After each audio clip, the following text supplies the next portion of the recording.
La ville de Kenge, chef-lieu de la province du Kwango, a servi de cadre ce mercredi 23 juillet 2025 pour abriter le lancement des activités du Fonds national de réparation des victimes de violences sexuelles liées aux conflits et aux crimes contre la paix et la sécurité de l'humanité dans l'espace Grand Bandundu.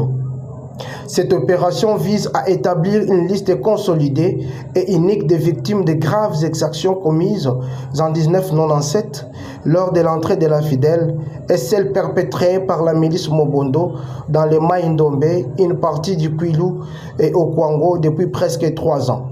Et ceci dans l'objectif de permettre au gouvernement central de leur apporter un accompagnement matériel, financier, judiciaire et médical.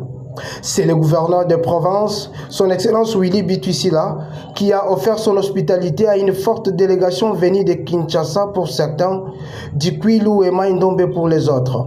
Il s'agit notamment des sénateurs et des élus nationaux de l'espace Grand Bandundu, conduits par l'honorable Christophe Mbosso, deuxième vice-président de l'Assemblée nationale, des vice-gouverneurs du Kwilu et celui de Mai-Ndombe, des élus provinciaux et des représentants des victimes des 3 provinces du Grand Bandundu et tant d'autres autorités politico-administratives, coutumières et religieuses. Dans son discours, le gouverneur Willy Bituisila a pris parole au nom des populations des 3 provinces qui regroupent l'espace Grand Bandundu. Au prologue de son speech, il a rendu hommage au président de la République, chef de l'État, Félix-Antoine Tshisekedi Tshilombo, qui ne ménage aucun effort pour le retour de la paix en République démocratique du Congo et particulièrement dans l'espace Grand Bandundu. Il a également salué l'initiative du FONAREV qui marque le début d'un processus inclusif, participatif et respectueux de la dignité des victimes. Il a également plaidé pour que chaque province, à savoir le Kwango, le Kwilu et le Mai-Ndombe, soient dotées chacune d'une coordination provinciale du FONAREV. Que le Fonds national de réparation des victimes sexuelles liées au conflit armé puisse œuvrer pour que chaque province, à savoir le Kwilu, le Kwango et le Mai-Ndombe, soit dotées chacune d'une coordination provinciale.